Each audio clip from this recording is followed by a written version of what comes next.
A large gym with a stage and seating. A woman stands at the Good podium. morning, everyone. Angela Cassie. We're going to get started. Bonjour tout le monde. Nous allons commencer. Hello, everybody. We're going to be starting. I just want to make sure that whoever... I think we have a few principals in the audience here, and we'll just get started with our program today. Alors, bonjour, bienvenue à... Welcome to Sisler High School. À l'occasion... I would also like to welcome those who have tuned in via our live stream. Welcome, bienvenue. Thank you for taking the time to be here with us today. My name is Angela Cassie, and I'm the Director of Communications and External Relations for the Canadian Museum for Human Rights, and I will be your MC for today's meetings.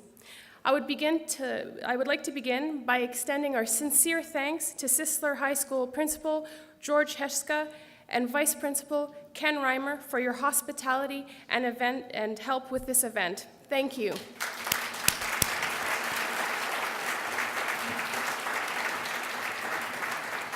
We've had a number of students helping us all morning already, whether it would be greeting at the door. We'll have some speakers and some performers that you'll see shortly. And a lot of the students also worked to prepare all of the white ribbons that are displayed outside, and a number of us are wearing today. And we'll speak a little bit more about that portion of our program in a little while. But before we begin our formal program, I'd just like to share a couple of housekeeping items. First, the washrooms, very important, are just outside this door and down the hall. Simultaneous interpretation is available. Alors, la traduction simultanée est disponible. At the back of the room, we have our translators, and there are headsets if you wish. Channel number 1 would be for English, réseau numéro 2. And channel number 2 for French, if you need interpretation services. And everything is available at the back of the room. Interpretation is also available, and Tanya has joined me on the other side of the stage. And we invite anyone that requires the service to please locate themselves close to the interpreter, and we have some museum staff who can help you if you need, just if you want to give us a sign. So I think that is it for some of those high-level housekeeping items. This meeting is, as I mentioned, being live streamed, and you will notice that there are video cameras and photographers located around the room, so we just wanted to make you aware of that. So to give you a quick run-through of our program today, we'll be starting with some words from the chair of our Board of Trustees, followed by our President and CEO, as well as Chief Financial Officer. We'll have a special presentation from some students at Sisler High. Following that, we'll have a panel discussion from some of our staff and team in the Museum Practice Division. And finally, we will conclude with a question and answer period. And at the end of the question and answer period, there will be media availability. So we hope to conclude at noon, and I'll do everything that I can to make sure that we keep everything on time today. So without any further ado, we'd like to begin. And I'd like to begin by inviting the new chair of our board, Mr. Eric Hughes, to speak. Eric has been part of our board since 2009, when he was first appointed as vice chair, and he has been the interim chairperson since December of 2011. Eric has been the chief financial officer of Coral Hill Energy Limited since 2009. Prior to this, he was chief financial officer of Wave Energy Limited. Please join me in welcoming. Veuillez me joindre à souhaiter le bienvenu. Welcome. Let's welcome Mr. Eric Hughes.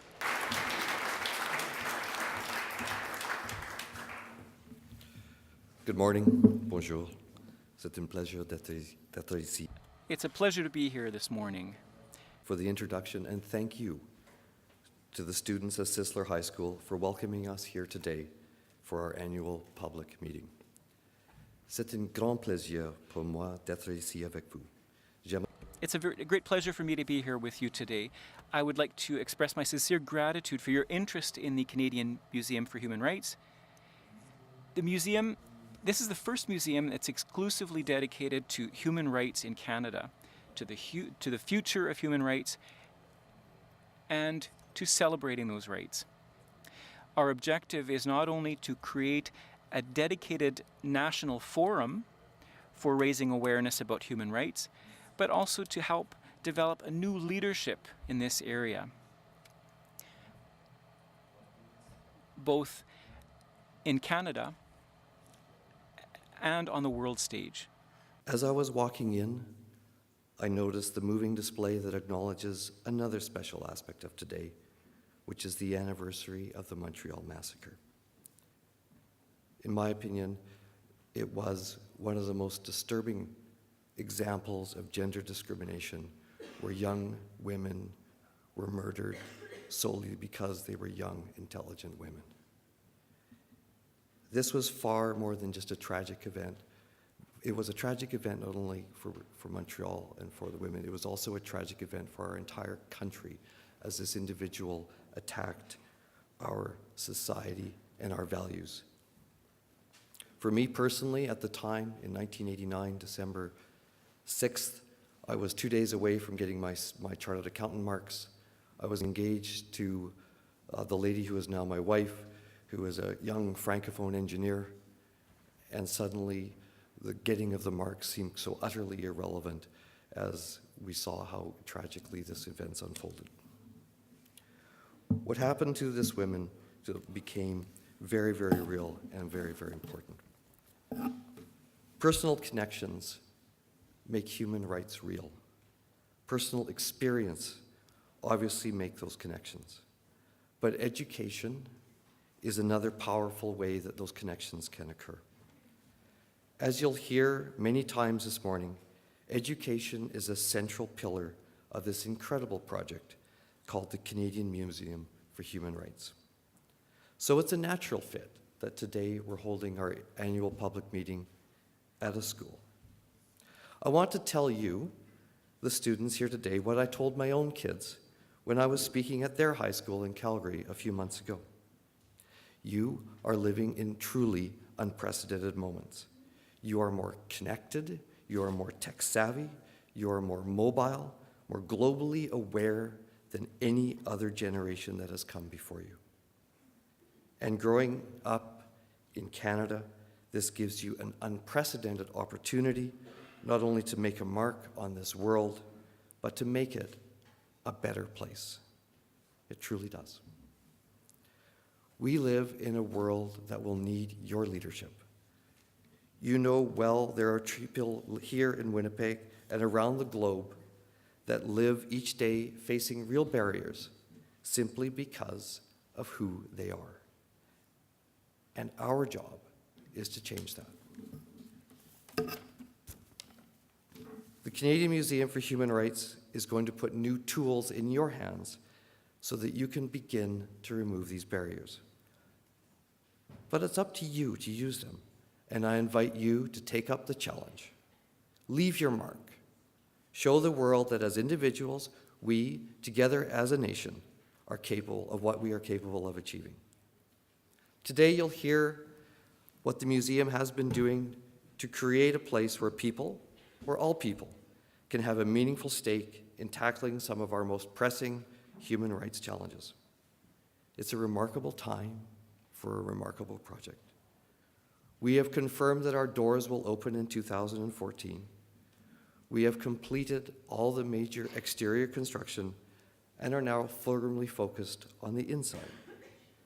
And where not long ago our attention was aimed at research, planning, and development, we are now at an exciting place where transitioning to exhibit fabrication and where planning turns into operations. Today, you'll hear more about a museum with a clear vision, a clear focus about opening in 2014, and a clear plan to get there. As the museum's Board of Trustees, we are responsible under the Canadian Museums Act for all aspects of its business. We are the stewards of the institution. We supervise management and ensure that all major issues affecting the museum's business and affairs are given proper consideration. This is a very big job, and I would like to thank my fellow board members for all their hard work and dedication to this project. In addition, our staff are some of the most incredibly talented, dedicated, creative individuals who are on the front lines of bringing a truly world-class programs and exhibits to life. On behalf of the Board of Trustees, I'd like to acknowledge all the staff at the museum and thank you for your insight, your energy, your passion for this project. You are working very hard right now. and I want you to know that we are all very well aware of your efforts, and we thank you for that. This is truly something we are all in together. I would also like to acknowledge the Friends of the Canadian Museum for Human Rights, which is our leading a fundraising campaign that has been a national success story on its own. $6 million in new private donations just in the past year, and a remarkable $136 million raised to date, and we all know they're not done yet. And I'd like to acknowledge also the museum's many partners, from the governments at all three levels, who have long recognized the value of this investment. To the thousands of Canadians who have helped shape this project with their ideas, their feedback, and their insight. To each of you here today, for your interest in a project that is bigger than any one of us, but will empower all of us to make the kind of difference that truly matters. Thank you again to Sisler High School and to the Canadians from coast to coast who are joining us on the web for today's events. I'm so glad you are with us this morning, and we look forward to welcoming you as we open our doors in 2014. It is now my pleasure to turn the microphone over to the museum's president and CEO, Stuart Murray. Merci à tous.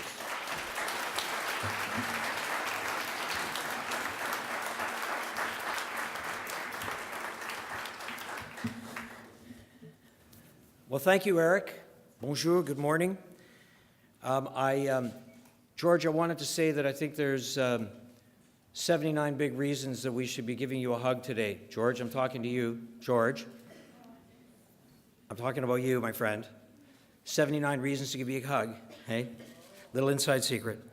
I just want to thank our wonderful hosts at Sisler High, and hello and bonjour to all who are joining us today, both here in Winnipeg and online.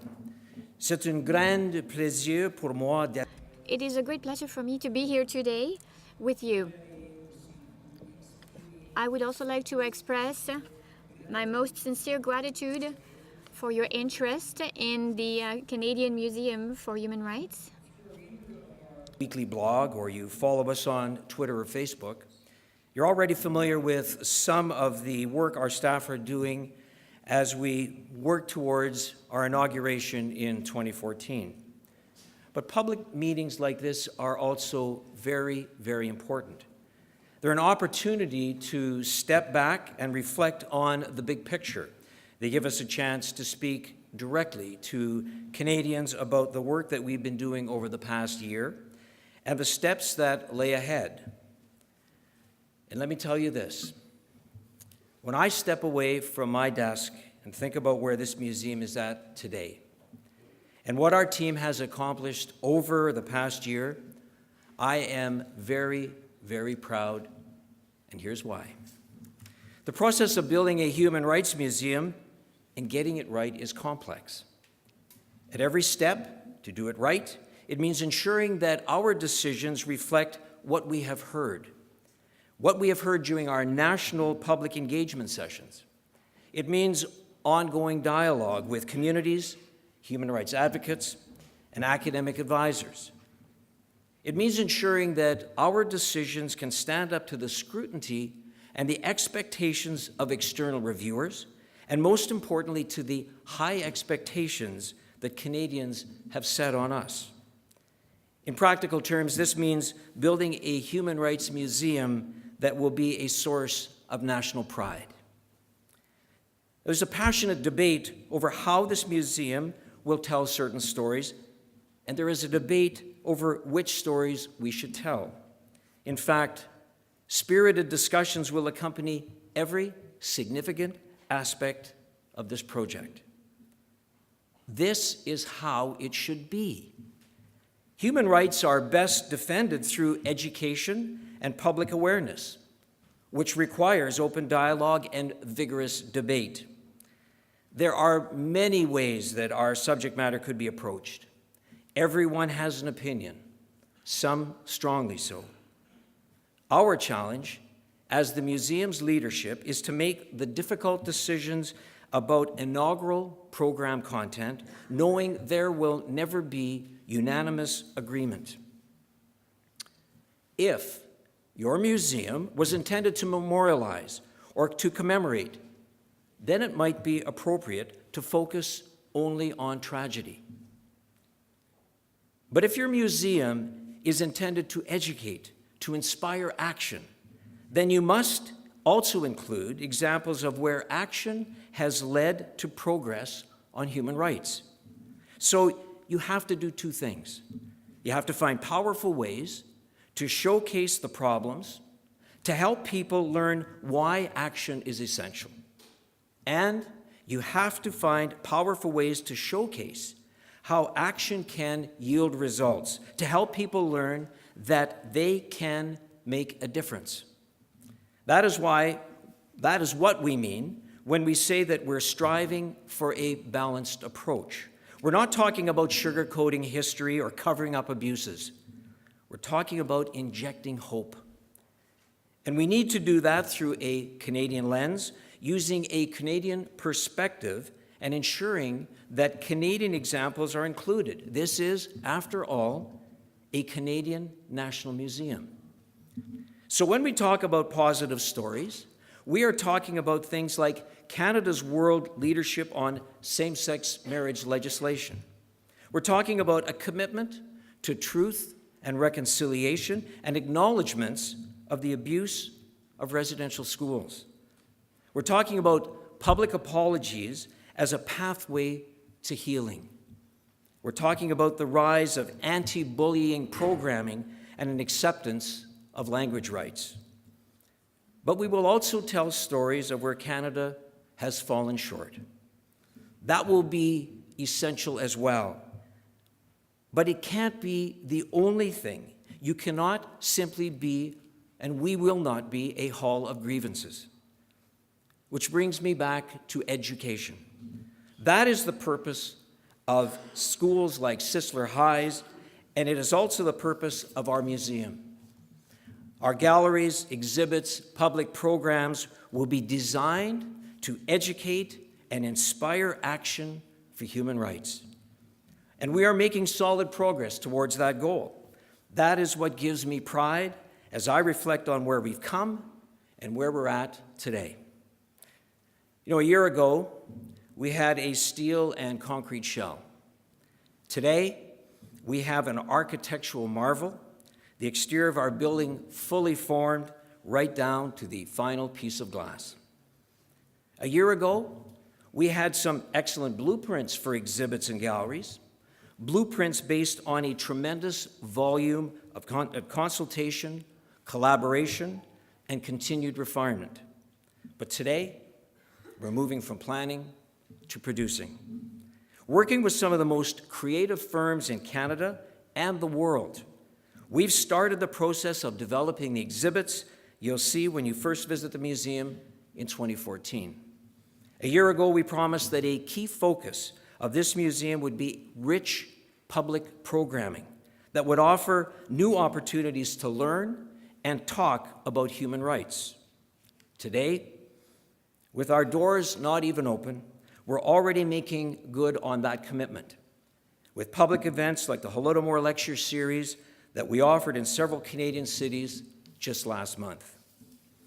So 2 years before opening, and we're already making a down payment on our promise to open new doors to learn, to converse, to take action on critical issues around human rights.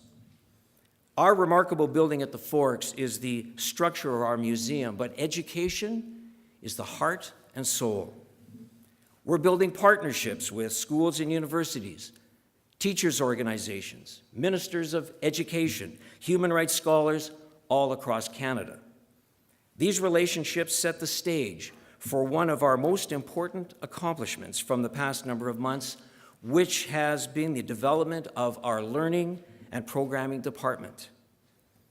Our learning and programming department staff are committed to seeing that this museum benefits every classroom in the country. Not just when students are visiting the museum, but every day. And this morning, we're announcing an initiative that will make that happen.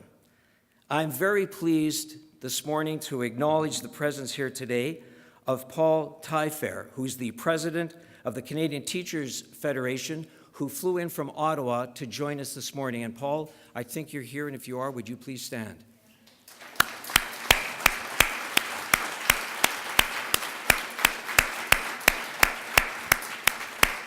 Welcome.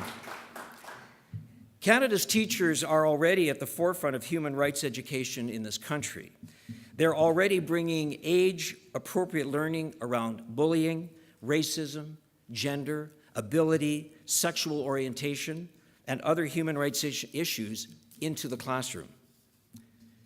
But what happens if teachers here at Sisler have developed an effective classroom resource that expands our kids' understanding of human rights issues?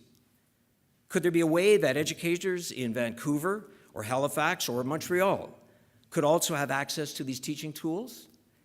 If teachers in other Canadian cities have put together innovative learning resources that are proving effective, could they be shared with teachers here at Sisler? It's my great pleasure to announce this morning that the Canadian Museum for Human Rights and the Canadian Teachers Federation have joined forces to make this happen. Together, we will work with educators across Canada to build a nationwide inventory of human rights teaching tools.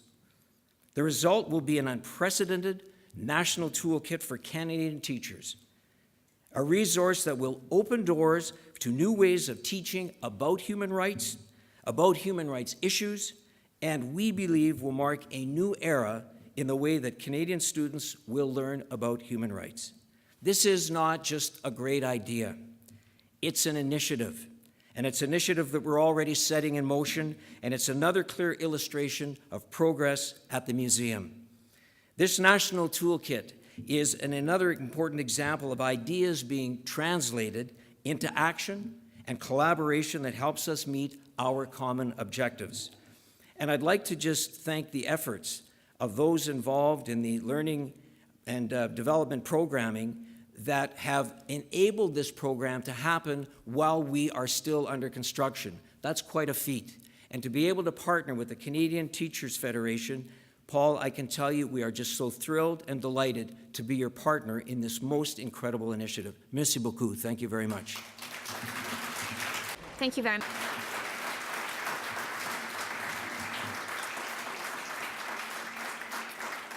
This transition from planning to operations underscores the core of our focus at the museum in recent months, and certainly the focus over the year ahead. Inside our building, you will see the shift to operations as we turn on the interior lighting. The Tower of Hope has already become a permanent fixture in the city skyline and a very popular subject for photographers. You'll see this shift to operations as we bring on key staff with our multi-year staffing plans. You'll see this shift to operations as we make more of the kind of programming announcements like the one that we just made today. And you'll see the shift as we roll out details of our updated inaugural gallery plans in the spring of 2013, and also provide a sneak peek or two at the tools and technologies we'll be using to bring our exhibits to life. And our opening date will be announced in the first half of 2013. Choosing that date is a product of discussion between the museum, our master exhibit designer, the firms who are fabricating our most ambitious and complex interactive exhibits, and our tourism partners, both domestically and abroad. We're working along with us to ensure that we can leverage the ideal timing to bring a new product to market. The work to secure the date of our inauguration is happening right now. We have, without question, some incredibly busy months ahead of us.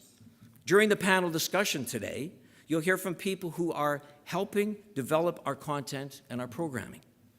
Our remarkable research and curation team is leading the way on content development. They are an incredibly talented group of academics with top-notch credentials in fields related to human rights. Our design and media and collections team is also managing production of over 80 different projects. An incredible workload, but they're doing it. Our learning and programming team is not only coordinating the education's toolkit that we announced today, but a broad portfolio of educational programs for students and the general public. We have an amazing team of talented staff. Many have worked at some of the best museums of Canada and the world, and in universities across Canada. They have worked in places like the Canadian Museum of Civilization, the Canadian National War Museum, the National Gallery of Canada, Pier 21 Museum in Halifax, the Alberta Art Gallery, Parliament Hill, Olympic Games, and yes, our own very proud Manitoba Museum. I've never felt more exhilarated about this project than I do today, nor have I ever felt more proud of the people here. People who have taken what was once nothing more than an idea and built it into what we see today. And we're not done yet. Whether you're joining us today at Sisler High School, from elsewhere in Canada or somewhere else in the world, I invite you to stay in touch with us. Read our blog, follow us on Twitter, like our Facebook site. We are ramping up. It's full steam ahead until our doors are open, and we will continue to have new stories and new achievements to share with you. Merci. Thank you, everyone, for sharing this day with us. Thank you for your interest, your insight, your commitment to human rights issues, and your embrace of this remarkable project, this noble Canadian experiment called the Canadian Museum for Human Rights. Le Musée canadien pour les droits de la paix. The Canadian Museum for the Human Rights is your museum. Our museum. It belongs to you. And the progress we've made today is fully yours to celebrate. Merci beaucoup. Thank you very much. Merci beaucoup.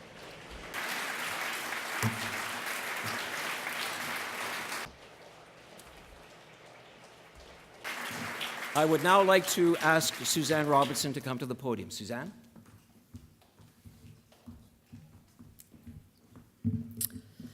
Good morning. As the Chief Financial Officer, I'm the lucky one that gets to talk about the numbers. But as Stuart has said, it has been a year of great progress. We are meeting our project milestones, and it's a very exciting time of transition as we shift from planning to operations. Inauguration is set for 2014, and the museum is on sound financial footing as we move to operational readiness. Tremendous progress has been made in the construction over the past year. After beginning construction 3.5 years ago, our iconic building now stands fully formed on the Winnipeg skyline. As announced at last year's meeting, the total cost of the project is $351 million. The base building is 100% tendered and is tracking for the exterior and major components of the building, such as Bueller Hall, the Garden of Contemplation, and the Hall of Hope, to be substantially complete by the end of this month. It's exciting to see the interior finishing being done, the painting, the ceiling and floor finishes, and the completion of the washrooms. It's all coming together for the building to be turned over from PCL to CMHR early in 2013. The soft landscaping, however, the planting of the trees and the seeding of the prairie grass, of course, won't be completed till the spring once the ground is thawed. With funding certainty in place and inauguration set for 2014, good progress is being made towards moving the exhibits forward. We needed funding certainty to do that. Exhibit fabrication and audiovisual integration have been tendered, and the exhibit fit-up of the gallery spaces will be tendered early in 2013. In regards to opening, we have a clear plan as we ramp up to inauguration. The museum's move towards operations readiness is guided by sound, rigorously reviewed operations strategies. We have controls in place, both to ensure we adhere to our project timelines and budget targets, but also continue to maximize the value that we derive from every dollar invested in the project. We want to give you a little bit of an overview of the operational priorities this year and last year. Last year, our approved appropriations for 2011-12 fiscal year were $21.7 million. As our priority, though, was the completion of the capital project, exhibit and program development costs were deferred, and other non-essential cost reductions were implemented. This resulted in $10 million of savings, which were carried forward and which we were allowed to use for the capital project this year. CMHR operated for the 11-12 fiscal year within the reduced appropriations of $11.7 million. This year, with inauguration confirmed for 2014, the museum's operations reflect a move to readiness for opening, and fiscal discipline will continue. Appropriate staffing is an important part of the museum's shifts to operational readiness.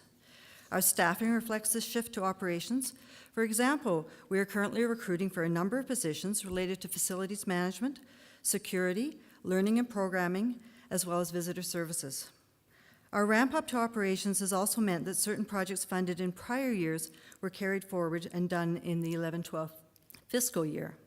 This timing difference, where the funding was received in previous years and we incurred the expense in the 11-12 fiscal years, show in the books as the expenses for 11-12 being $66,000 higher than the current year's revenues.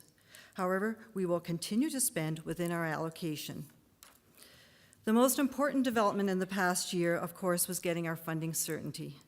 In July, to facilitate cash flow that will enable a 2014 opening, the federal government agreed to advance $35 million designated for future operating expenditures to be used to complete the construction of the museum project. This advance will be repaid in full in future years after inauguration and after the museum's revenue-generating activities are fully implemented. In addition, the Friends of CMHR secured financing that was facilitated by a $35 million guarantee from the province of Manitoba. The City of Winnipeg also increased its commitment to the project by $3 million. And finally, support from private donors continues to be strong. As Stuart mentioned, Friends have raised $6 million in pledges from private donors in the past year. The continued support of all levels of government, from the financial institutions as well, we thank them, and from the private sector are critical to the success of this project, and we thank them all.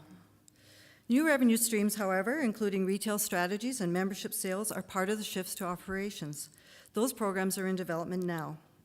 For more information on our full financial information is available on the website. Our audited financial statements are part of the annual report, and we also post interim quarterly financial statements. So if you have any questions, please check them or see us later. Thank you.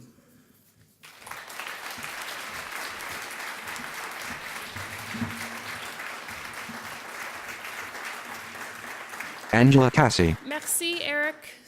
Thank you, Eric, Stuart, and Suzanne. And I'm really excited about, not that I wasn't excited about your speeches, but I'm really excited about the next portion of our program.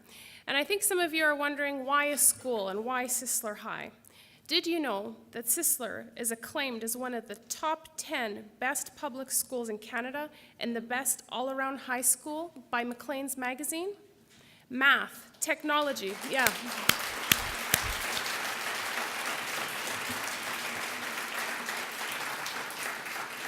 Math, technology, the language arts, music, sports, home economics, environment, their community garden.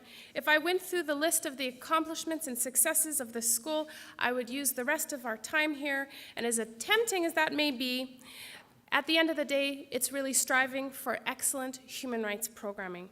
It's well-rounded, striving for excellent, and we have, as a museum, a lot of those common aims. So while the museum is your museum and we can't wait to welcome of those students into our doors, the museum is also accessible to you outside of the doors of the museum, whether you visit us online or whether you participate in some of our education and public programming. So I'm very excited now to introduce the next part of our program, and I would like to welcome Sisler High School students, Kezia Mendoza, Peter Krawchuk, Jade Erasmo to the stage. Could you please join us?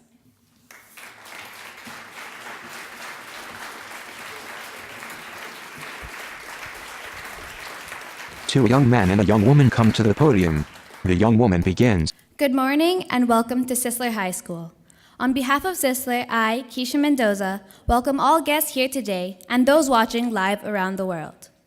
Sisler is honored to host the Canadian Museum for Human Rights annual public meeting.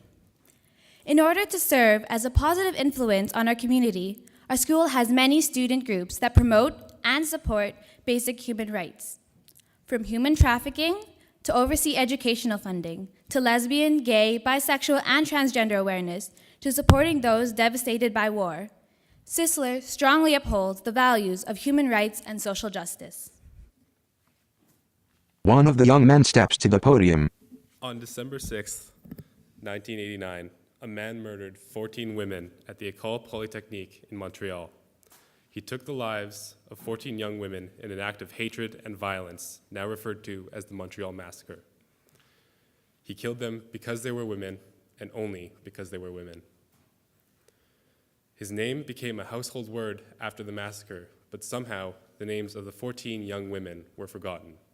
We must change that. Ever since the massacre occurred, Sisler has held a memorial for those women in this room on this day. In fact, this is the 23rd year since the massacre that we have honored these women. This year, we are honored to host the Canadian Museum for Human Rights annual public meeting on December 6th, so this then takes the place of our traditional memorial service. The second young man steps to the podium. At a time in our history when 25% of men are physically violent towards women, it becomes increasingly important for men to support each other in the campaign to end violence towards women. In the hallway, you will notice a display with the names of the women, along with 14 lit candles to honor the memory of the 14 women whose lives were taken by a madman. As each candle burns brightly, we remember that the 14 lives were snuffed out in an ugly act of violence towards women. And we join together in the hope that all people everywhere will be safe. We would ask that all the men in this room join us and wear a white ribbon in support of this day. Please feel free to pick up a white ribbon as you're leaving, located on the table outside of the theater. Thank you.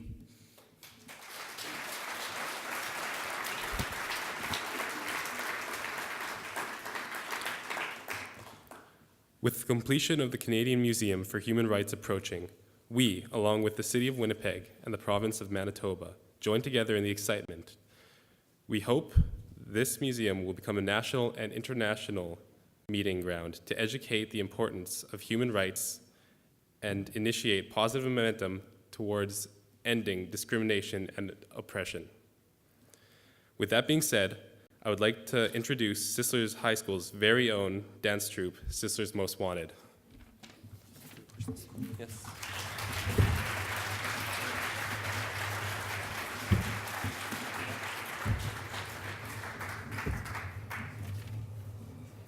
The young men push the podium to the side of the stage.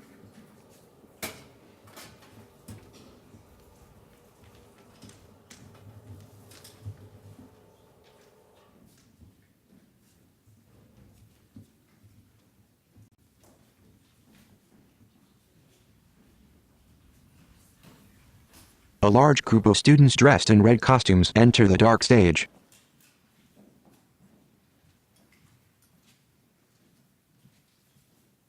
The stage lights turn on with the dancers lying face down with arms spread apart. They begin to dance.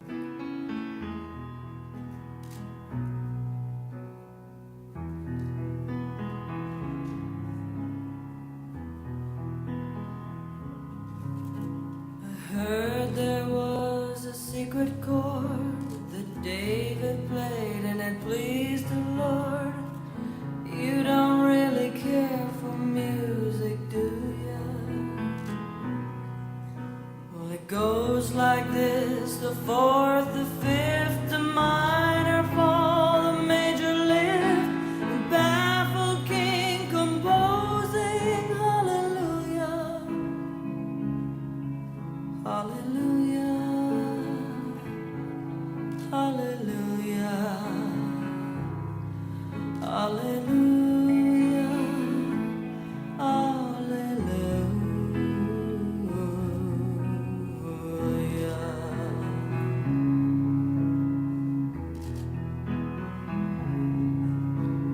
Baby, I've been here before.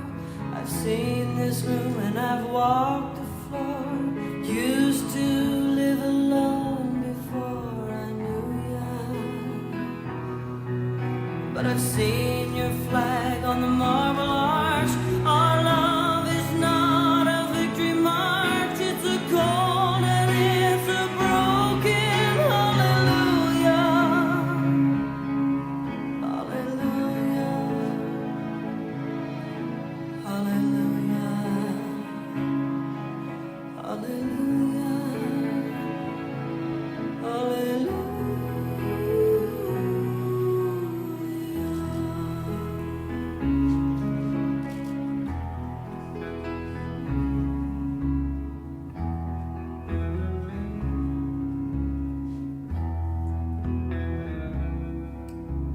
Maybe there's a God above, but all I've ever learned from love was how to shoot somebody who outdrew ya. It's not a cry that you hear at night. It's not someone who's seen the light. It's a cold and broken hallelujah. Hallelujah. Hallelujah. Hallelujah. Hallelujah.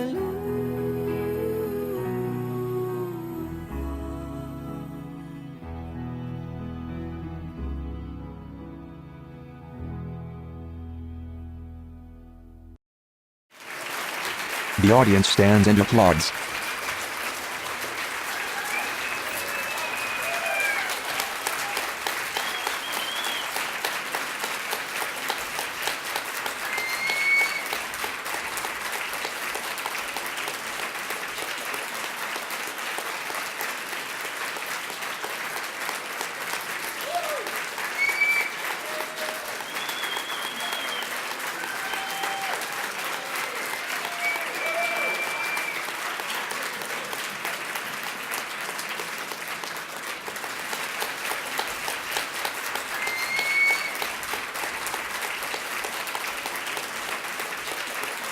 The dancers return to the stage and take a bow.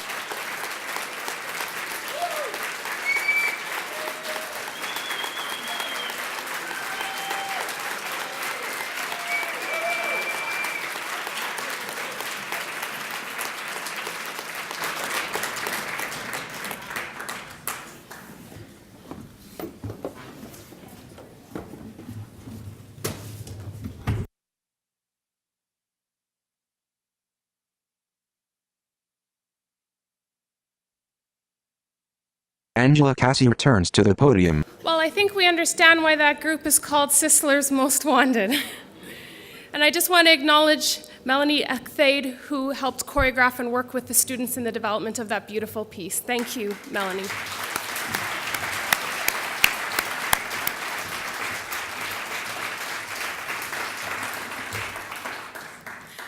So we're going to move right into our panel discussion. And part of this, as they're setting up, I'm going to just begin to start introducing our panelists. 5 people sit in a line on the stage. Angela joins them. I think we're missing one chair. I get the short chair. I need the other handheld.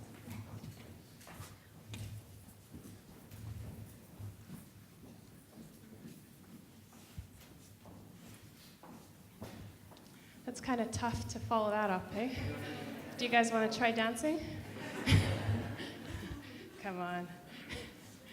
Okay, well, I'd like to introduce our panel. I'm going to start with Gilles Hébert, who is our Vice President, Museum Practice. Monsieur Hébert joined the CMHR in January of 2012 and brings more than 25 years of experience as a curator, senior arts administrator, museum professional, and artist. Throughout his career, he's held senior positions with the Winnipeg Art Gallery, the St. Norbert Art Centre in Manitoba, the Mendel Art Gallery in Saskatoon, the Art Gallery of Windsor in Ontario, and most recently he served as the Executive Director of the Art Gallery of Alberta in Edmonton, where he successfully led that institution through the final stages of its renewal, punctuated by the opening of its new facility in the winter of 2010. Gilles was actually born in St. Boniface, Manitoba, and he received his Bachelor of Arts from the University of Manitoba, and he also studied fine art history and took studio courses at both the Ontario College of Art and Design and the University of Toronto. In 2002, he received the Queen's Jubilee Gold Medal, and in 2010, he received the University of Manitoba's Faculty of Arts Celebrated Alumni Award. Welcome, Gilles. Thank you. Next to Gilles is June Creelman. She's our Director of Learning and Programming. She joined the team this year and has over 25 years experience in developing programming in both the private and public sectors for museums, cultural and historic sites. June has played a leading role in the development of new national institutions such as the Canadian War Museum, Founders Hall, Pier 21, Canada's Immigration Museum. She also worked internationally on projects such as a children's museum in Argentina, public access to the parliament in Rwanda, and international expositions in Spain, Korea, and China. Welcome, June. Bienvenue. Next to June is Corey Timpson. He's our Director of Design, New Media, and Collection. He's been with the museum since 2009 and is responsible for directing design, new media, and collection-based initiatives. His primary focus at the museum is interactive and dialogic experiences, and I think dialogic is a word he made up.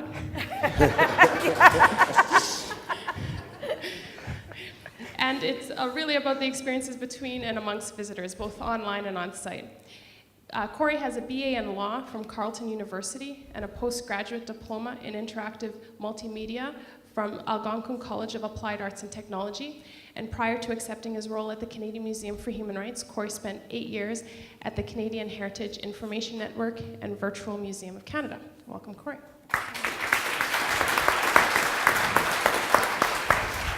Natalie Fadar is our new media project coordinator. Welcome, Natalie. Natalie joined the museum in 2010 in the position of exhibit contract coordinator. She has a Master's of Interior Design from the University of Manitoba and a postgraduate diploma in Heritage Resources and a Bachelor of Fine Arts from Memorial University of Newfoundland. Her experience includes museum curatorial positions, various leadership roles in nonprofit, professional, and student groups, and experience with design contracts, fabrication, construction, and installations. Welcome.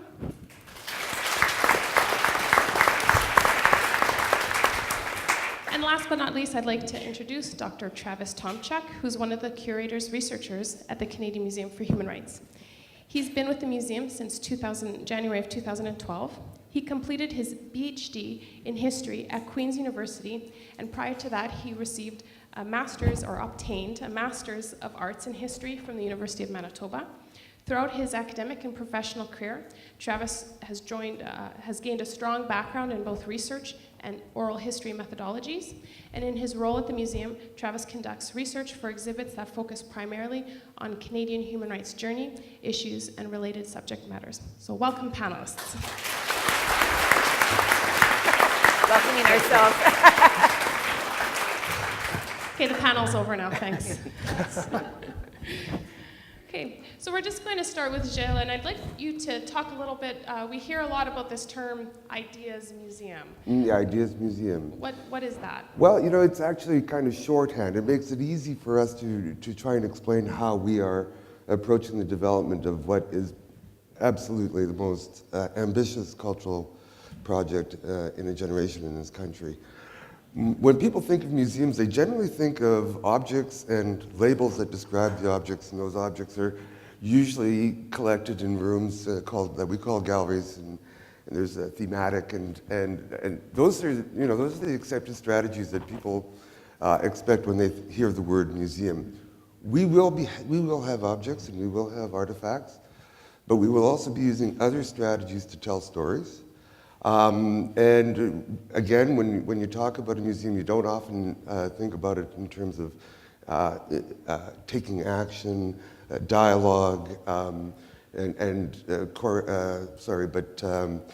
individual responsibility, and these kinds of concepts that we work with every day in terms of the development of our programming, both in terms of the exhibits, but also the public programs and the school programs that June and her people are working on. So it's a shorthand way of explaining what we're doing.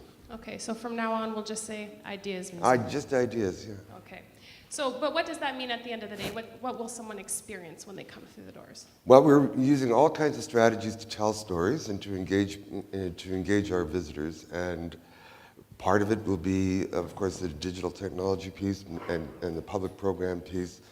But again, it's less of a reliance on the artifact or the object, and more of a reliance on new strategies to tell a story. And I guess that's the easiest way for me to try and explain. Okay, thank you, Jed. And these guys will help me too, so Okay. that's good. Well, okay, so Corey, help Jed.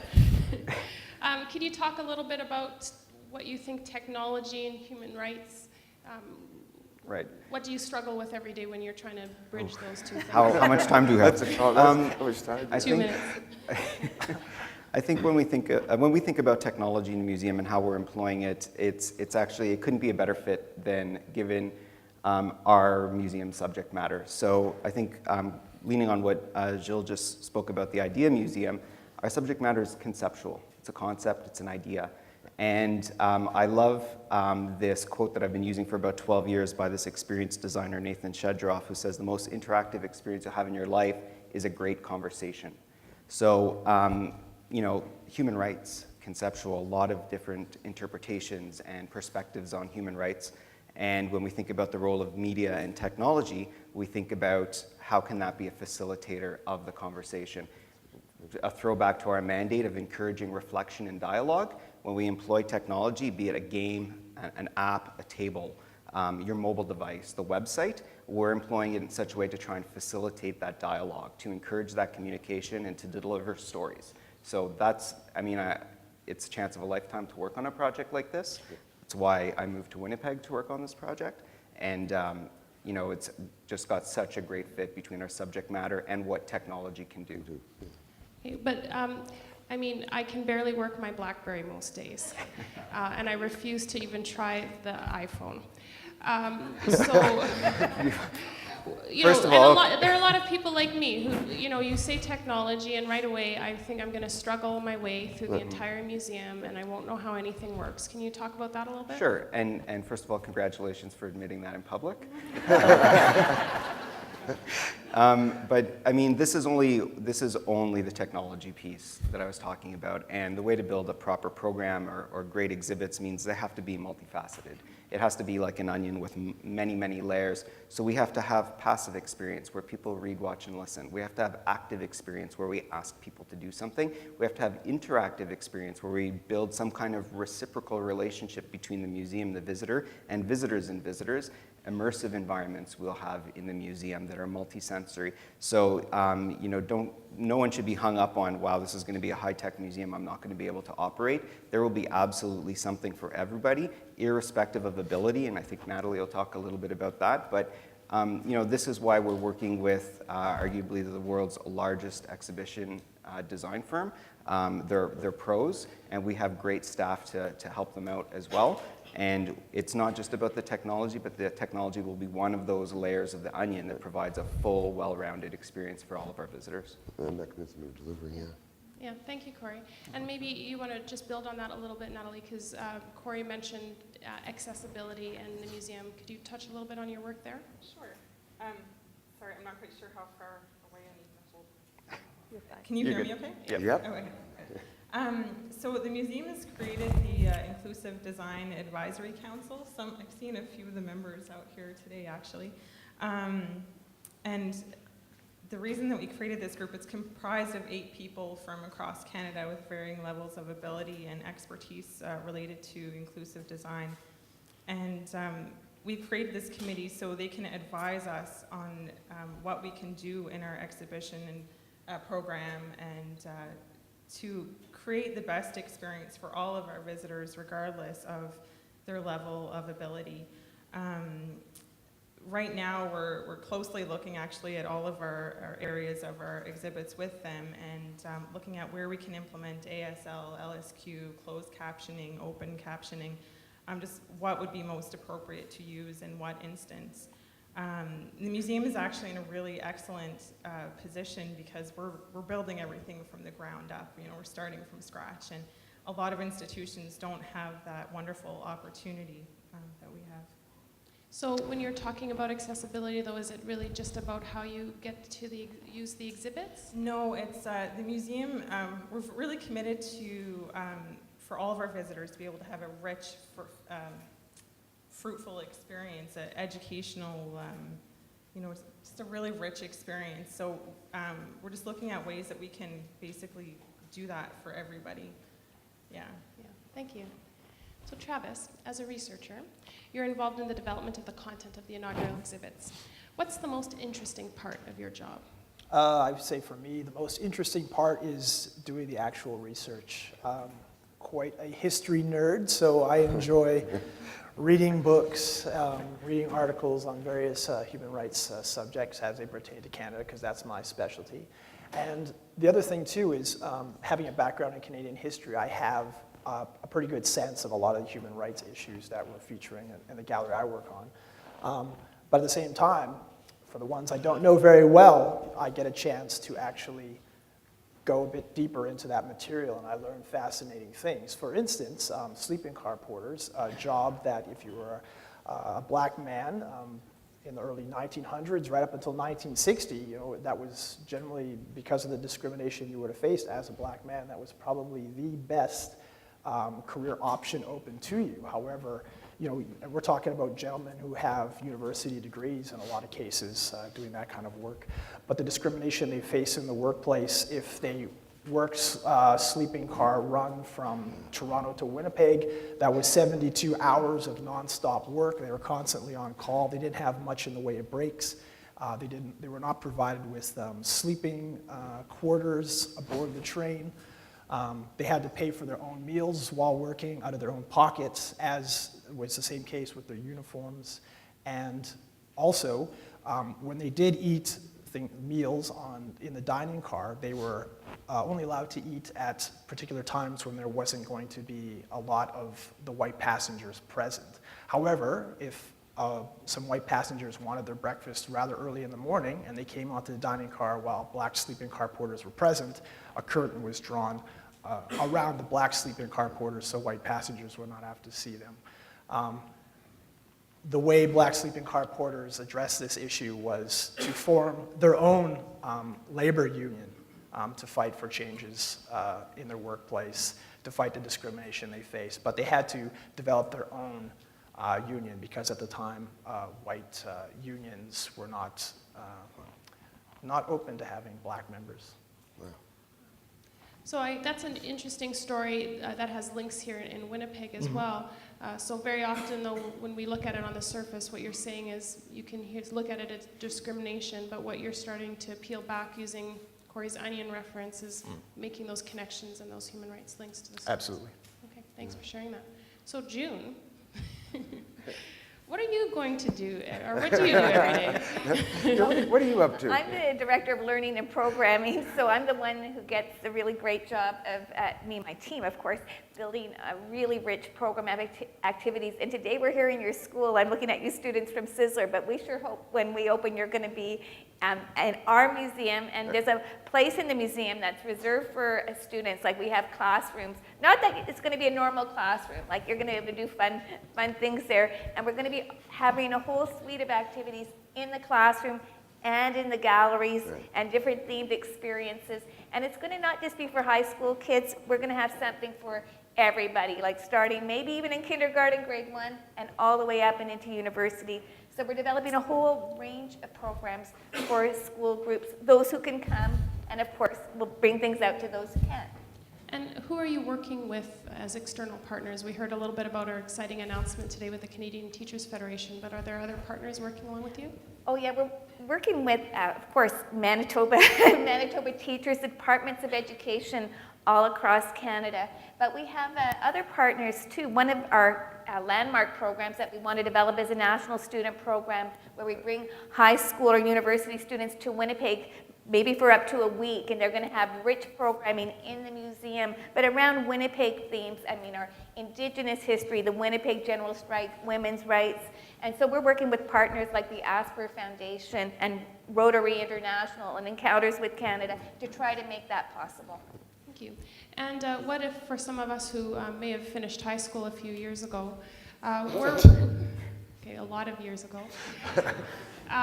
What is there for me at the museum if I want to come on an evening or a weekend by myself or with friends or family? Yeah, we've got public programs too. So if you just come in on your own any day, there's going to be people in the galleries who are going to be able to talk to you. So if you're not the technology type, we're going to have people who can talk to you and explain things. And these people will be really highly trained and knowledgeable, but they'll have things too that you can look at and see. For example, if you're talking about child labor, we may have a little rug and you can look at how many knots per inch and even try to make some knots and think about that sort of thing. And we'll be having film nights and lectures and panel debates for adults and things for kids. It can be as simple as story time. And of course, there'll be the music and the art and the dance and that sort of thing, because I think we all saw today how art can be the most powerful way to convey messages. Yeah, thank you, June. So we're just about finished our time with the panel, but I thought, Travis, I'd just bring it back to you a little bit. And we've heard a lot about oral histories, and what is an oral history and why are they important, and what does that mean to your job as a researcher in the museum? Right, so an oral history is a type of interview. It differs from the kind of typical journalistic interview that you will see, whereas you're kind of, in those situations, they're quite short. You're maybe just speaking about a particular issue. However, with the oral histories that we do, and we capture those on video, we film them with video cameras, and we have the staff that conduct those. And for us, on the research end of things, when we've decided on a particular subject, we need to contact people that were involved, whether it was a survivor of a mass atrocity or someone who, fought against, people who fought against various forms of discrimination. Coming up with a list of questions we want to speak to them about, having them, accept, being willing to participate in such a process, and letting them tell their own personal stories at their own pace, which means that in some cases an interview can last under an hour, and we've done at least one that lasted up to 7 hours. So it's important for us because oral histories, it's a project that's still ongoing, of course, but they inform the work that we do. They're going to be a component of a number of the built exhibits throughout the museum. And the other thing too is because in a lot of cases the people that we're interviewing have not actually been interviewed before about their own personal experiences, that that becomes part of our oral history collection at the museum. That will also act as a research tool, not only for us, but for researchers who are interested in particular subject matter. Yeah. And do you have a sense of how many oral histories have been conducted so far? As of yesterday, I understand we've done about 130. Thank you. Well, thank you very much for all of you for joining us in the panel, and I think we're going to move to the Q&A. So thank you very much for your time today. Thank you. Thank you.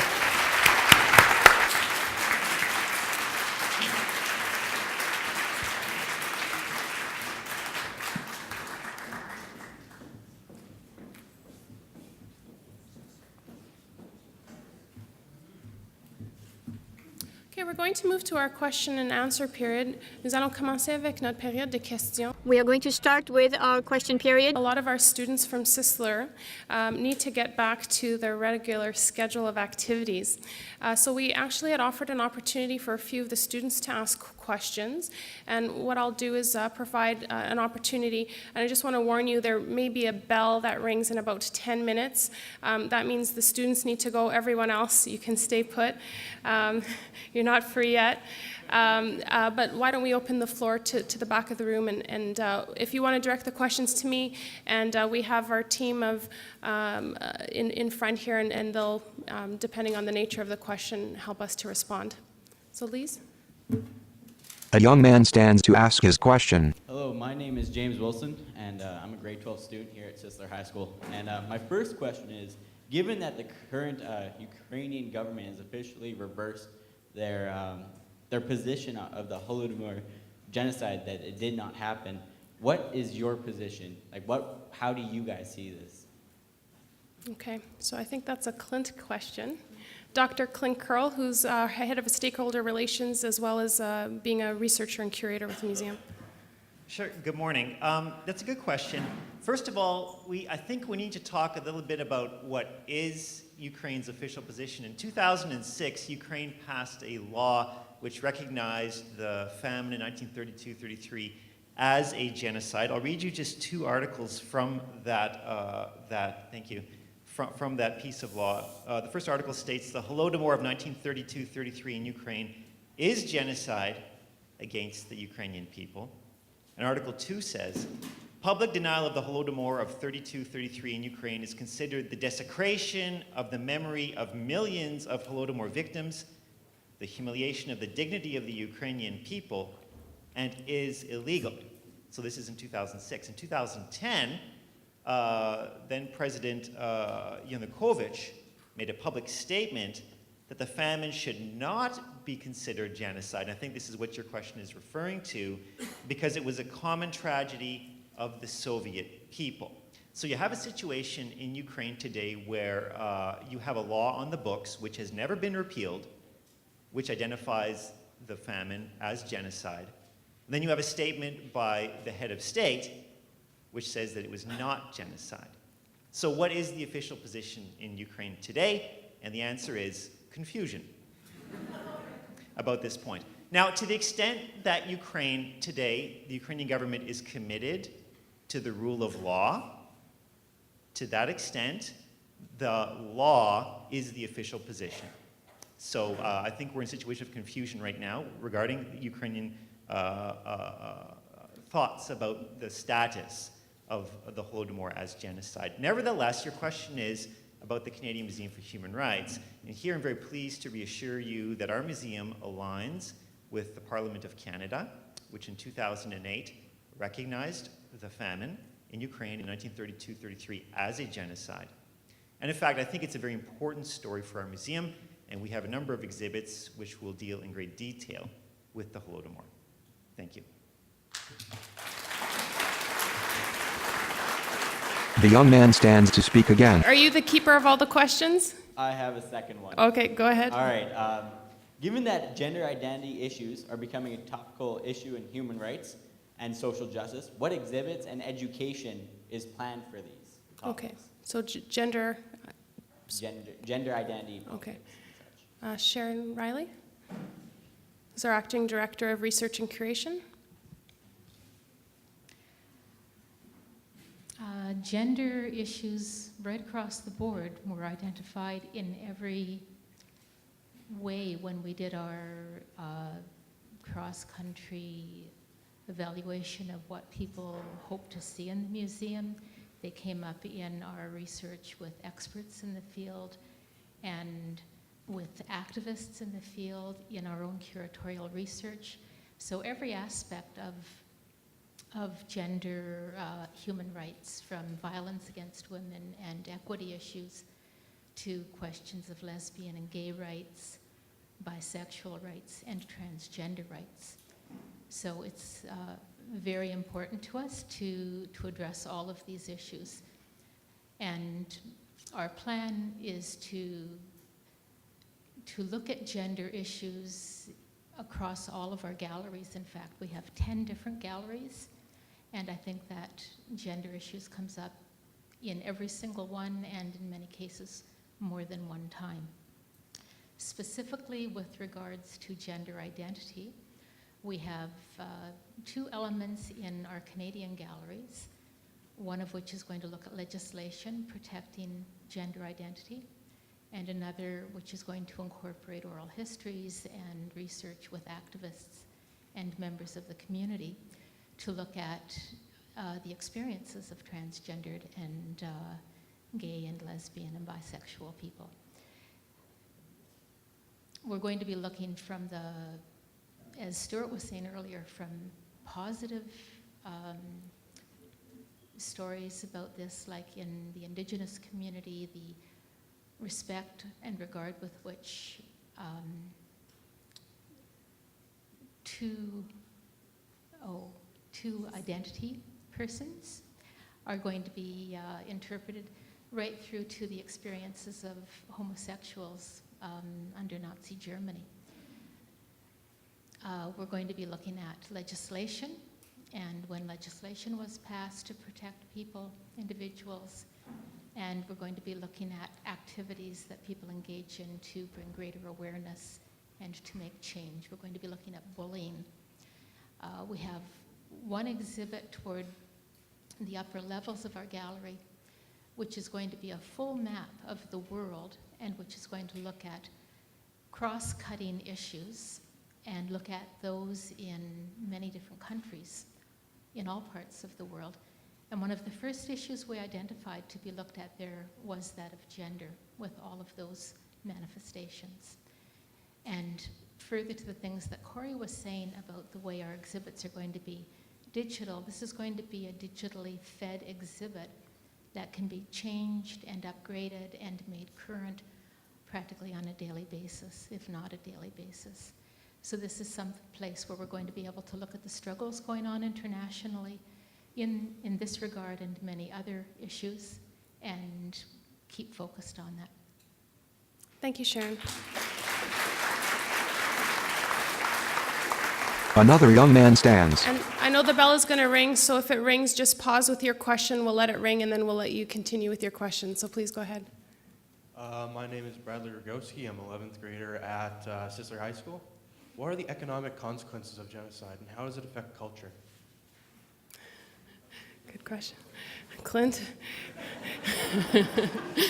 What's with you guys? I don't know. Okay, Bradley, I got to go now. Okay, under current international law, let me read you the definition of genocide. It's good and important that we know what we're talking about. Okay, genocide is defined in the Genocide Convention, also in the Rome Statute, as the intentional attempt to destroy in whole or in part a national, ethnic, racial, or religious group. Right? So you have the intent to destroy the group. It's a group attack. In the law, international law, there's 5 ways, right? 5 sort of actions that are specifically mentioned. Outright killing of members of the group, causing serious bodily or mental harm to members of the group, inflicting on the group conditions of life calculated to bring about its physical destruction, imposing measures intended to prevent births from within the group, or finally, forcibly transferring children of the group to another group. So this is genocide. It's the attempt to destroy the group in whole or in part. Now, Just for the record, we weren't censoring any inappropriate language. That was the bell. I missed my chance there to say something. The consequences of genocide are far-reaching. They affect almost every element of the victim group's life and the aftermath.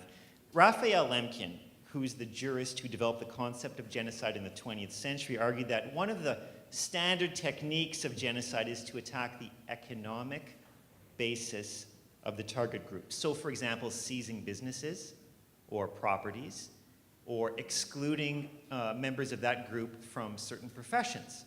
Right? These are sort of examples of ways to weaken the economic base as an attempt to destroy the group. So the effects of these kind of attacks can be very long-lasting and have major economic consequences for members of the group. And often these will actually be generational consequences economically, where the group, even after the genocide is over, there's a survivor remnant, they're put in such a bad position economically that it can take generations to recover what's lost. And in some cases, particularly with the seizure of businesses and properties, these are never recovered.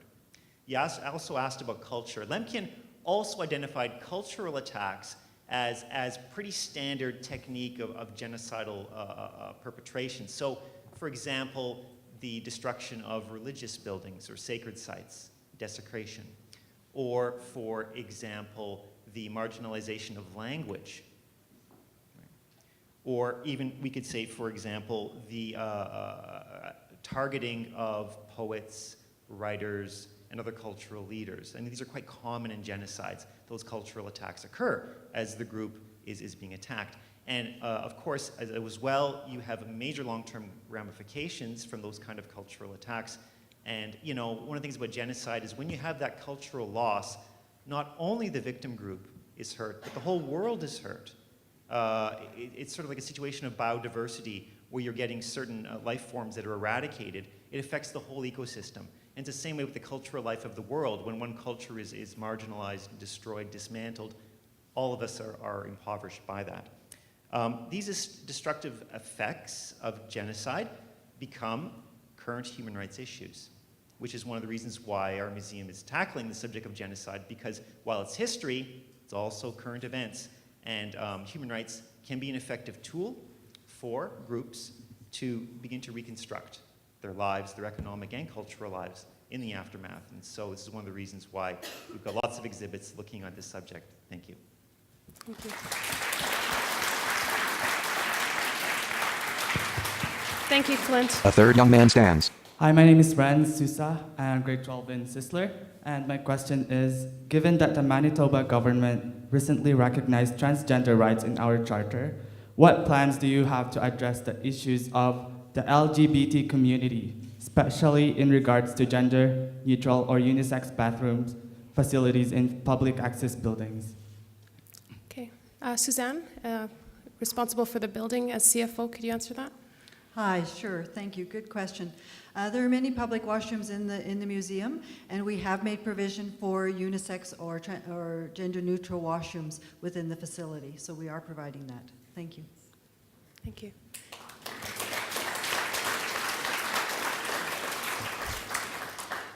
So I think that's all for the questions from the school. Thank you very much. Have a good lunch and get back to class. Merci beaucoup. Thank you very much. So we'll move right into the rest of our Q&A session, and I just want to, if I can just have the CMHR staff with the microphones signal where you are. There's Hélène in the corner over there, Lee's over here, and so if you just want to give them sign, we'll go about your questions. What we'll ask is that you ask one question at a time. If after this question and answer period we're unable to answer your questions, we will be available afterwards. We will be also taking some questions that have been coming in online through Twitter, and we will be posting a frequently asked question document on our website in the coming days, so please check back there. And I just remind the media that there'll be media availabilities following the question. And so we're just going to set some basic ground rules, namely that everyone's question and perspective is important, but we will not accept or respond to comments that are personal insults or personal attacks or insults. And we will allow each individual, as I said, to answer one at a time. Of course, if there aren't any additional questions, we would come back to you at that point. So I think Lee's in the corner. You have a question? An older gentleman stands to ask a question. Hello. My name is Ostap Hawaleshka. I'm the former honorary consul for Ukraine in Manitoba. And I want to tell you, I liked Angela Cassie from way back when, and I like her even more.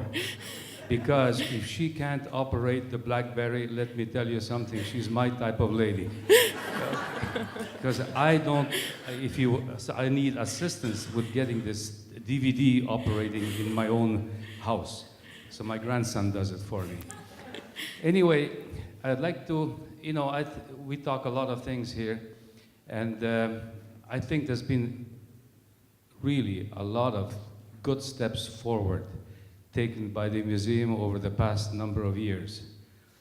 I don't think it's a big secret that as a member of the Ukrainian Canadian community and one of the original rah-rah supporters of the museum, as Mrs. Asper can probably agree to that I turned out to be a cynic over the years and really quite disappointed with the way things were going and the prism that was being used to show things in the museum.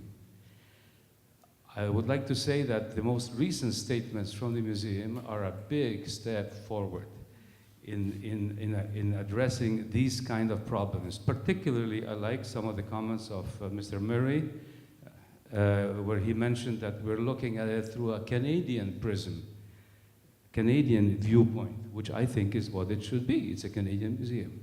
So that's excellent. Furthermore, some comments that it should not be simply an exposition of tragedies, but should be something that leads you to the understanding of what has to be done in order that those tragedies do not occur again. So I think this is really very good. So congratulations to the team, and particularly to Mr. Murray, Clint Curl, Angela Cassie, and I don't know who else was involved in initiating the contact with the Ukrainian Holodomor Museum Memorial in Kyiv in Ukraine, and to bring 2 experts to Canada in this recent tour. I think this was a big step forward. With the question that I have, and I wrote this to Mr. Murray on the 10th of November, and I noticed on the panel there was this one person, unfortunately can't remember the name. You know, I'm at least over 35. I don't remember these things. But I am concerned about the museum's ability to attract a visitor on a repeat visit. Not the first visit. I think everybody will come to a first visit just to see. But in order for the museum to be successful in bringing in people as a learning experience where you would like to learn again, and I have serious concerns about the so-called iPad approach.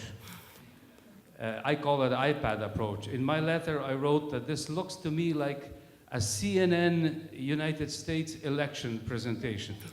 You know, where you pull the thing down, you move things back, you have red squares, green squares, yellow squares, and so on. I tell you what, that doesn't turn me on at all. Maybe the students that just left, maybe it's for them.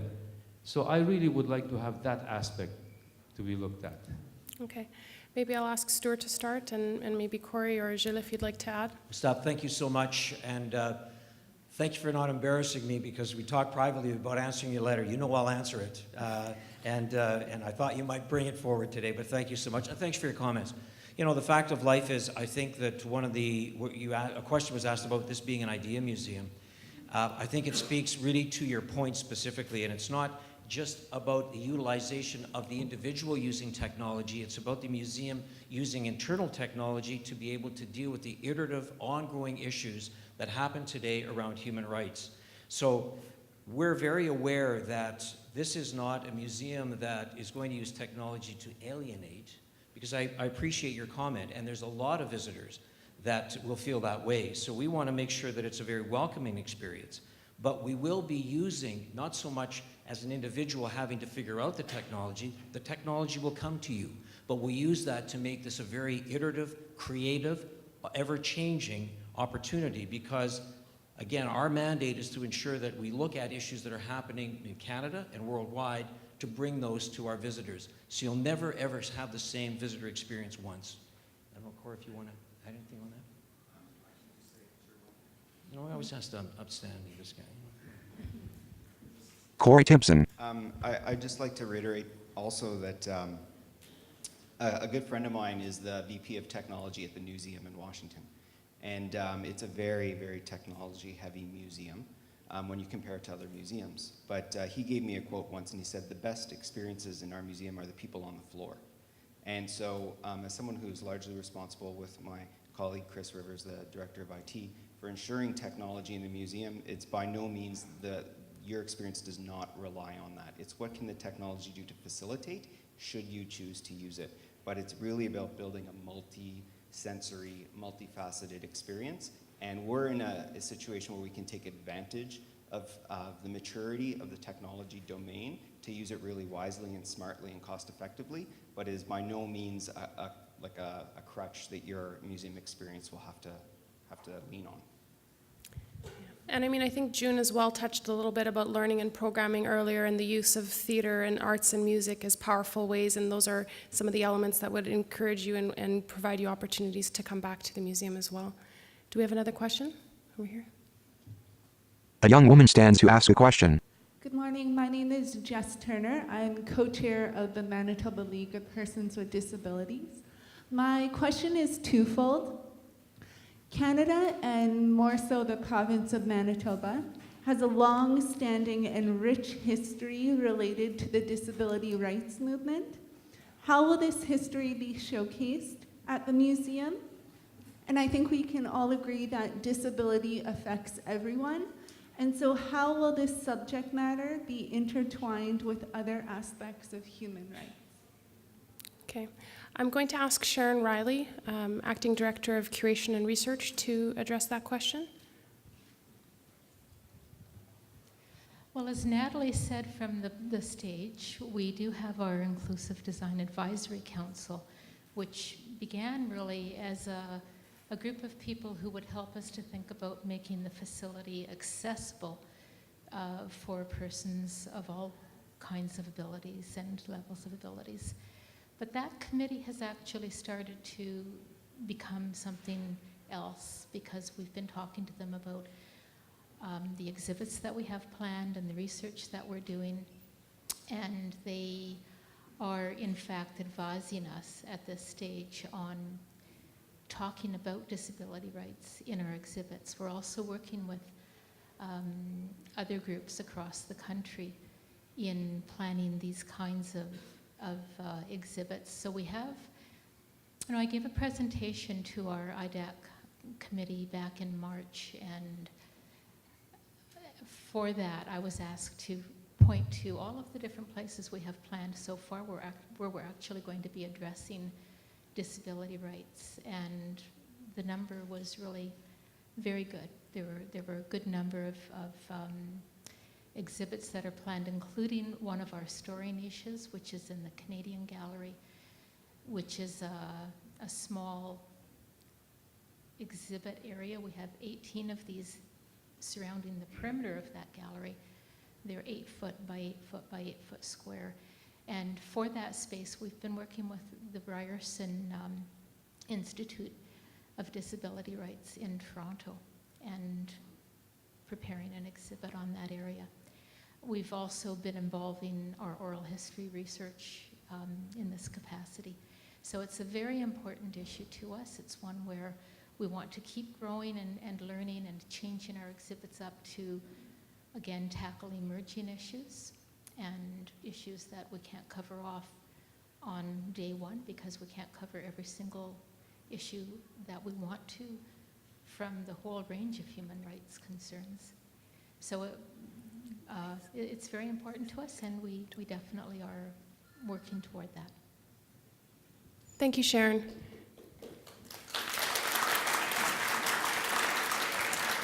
I'm going to ask Lise Pincus to ask a question that's either coming through social media, Twitter, or Facebook.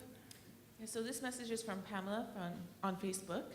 She would like to know why the atrocities of our country are being left out. Do we not need to acknowledge our weaknesses in order to not repeat them? Canadian, or Sharon, would you like to, or Stuart? Stuart Murray. Yeah. Thank you very much for the question. First and foremost, one of the areas that we want to be very clear about is the fact that being a Canadian Museum for Human Rights, that we respect governments of Canada who over time have recognized 5 genocides. So that is one area that we want to ensure that we feature in our temporary, or the gallery that we currently are calling Breaking the Silence. In addition to that, we will also be featuring other genocides, such as the Cambodia issue, and some lesser-known genocides. Our simple fact is that we know that there's a tremendous number, and people use the number 80. One of our challenges is to get to inauguration, we had to settle on how many we could do for inauguration. That doesn't mean that after inauguration we won't add and deepen and enrich other genocides that are important to visitors, to Canadians, that we've listened to. So our initial approach was to ensure that we had something that was recognized Canada, Canada's recognition of genocides, as well as some other genocides. And I may just ask Clint. Before you do that, Stuart, sorry, I'm just going to interrupt. I think the question was more specific to Canadian experiences. Rather, I think maybe the word atrocities maybe made a connection more to external issues, but I think it's really speaking about Canada's own history. So I'm just wondering if Sharon or a member of the curatorial team or Gilles could speak more specifically to Canada. Okay, sorry to interrupt. Thank you. Sharon Riley. One of the questions that we've been dealing with in the last week is the question of, are we telling Canadian stories that are positive? And I would argue that we're doing that very much so because we are telling the story of our history in this country, and that includes the violations of human rights and people's struggles to bring about change, to improve life for the group or the cultural organization or whosever rights have been violated. So if we're looking at an issue, for example, like the internment of Japanese Canadians during the Second World War, which is one of the black spots on Canada's history. We're examining that history, we're facing up to it, and we must. But we're also talking about the fact that Japanese Canadians themselves, first generation, second generation, into the third generation, organized and fought to have the wrong that was done to that group of Canadians apologized for some token of redress to occur, and for the opportunity to evolve for Japanese Canadians to become a fully integrated part of Canadian society, which of course has happened today, and not that many years ago that this event that began in 1942 with the bombing of Pearl Harbor occurred. So I would argue that that's a Canadian success story. It's an atrocity. It was a terrible thing that happened, but we've been able to come back from that. And in that way, I think Canada does exemplify a country where people can fight to build and protect and enhance human rights. And we can look at dozens and dozens of stories throughout Canadian history where the very same kind of thing happens. So we can, the Truth and Reconciliation Commission, that's the biggie, I think, in Canada today. The forced relocation of Indigenous children into residential schools beginning in the late 1800s and continuing up until really quite recently in the 20th century has been a huge blight on Canada's growth and development and on the Aboriginal peoples of this country, and that's an issue that we're tackling in this museum. Thank you, So Sharon. yeah, we have to do this. We're going to take one other question from social media. This one from Twitter. Are Canada's first national internment operations going to be covered by an exhibit in the CMHR? First national internment operations. Travis? Our resident historian. Yeah. The answer is yes. Yes. I don't know what else to tell you. Yes, it will be there. Well, that's in 140 characters, so it was a Twitter response. Thank you. So we're just over noon. Est-ce qu'il y a d'autres questions? Any more questions? Is there any more questions? Okay, I think we have one more. Please provide an explanation for the desertion of so many former employees and their claims of government interference in decisions of museum content. Stuart? Thank you very much. Thanks for the question. Hopefully I'll understand this one. You know, the fact of life is there's a couple of issues there. Number one is the startup museum or startup project is always a challenge, and there's never one particular reason, I believe, where people move on. I think people make their own choices. I think the fact of life is that we have had in this startup project, what I call this noble Canadian experiment, we've had some challenges. A lot of it was on the basis that we did not have funding certainty. Funding certainty that came to us in July of 2012 was a real pivot point for us. It allowed us to ensure that we had a master schedule for an opening in 14, and it allowed us to actually even talk about an actual opening in 14. Prior to that, understand that some people with uncertainty weren't sure when we were going to open, and we had to be candid with people. So challenges along the way, absolutely. But I think I have to be clear to answer the person that asked that question. As I said from the podium, I am very confident in the women and men that are involved in this organization that we will open this museum in 2014. As I said, that we will talk about the actual date on early 2013. But I know that we are committed and we will get to creating something that all Canadians expect us to deliver, which is something that all Canadians will be proud of. Thank you. Thank you. Angela Cassie. So I believe that brings us to a close. J'aimerais premièrement commencer à remercier quelques... First, I would like to thank some persons. To Vice Principal Ken Reimer and Principal George Heska and the staff and the students of Sisler High School. Merci beaucoup. Thank you.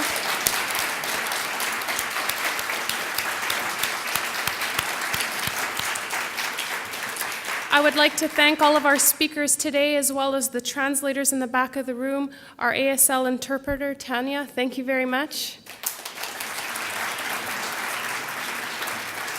All of our technical team who are here late in the hour working out kinks and who've been here since early this morning allowing us to live stream. Thank you to everyone at the back of the room.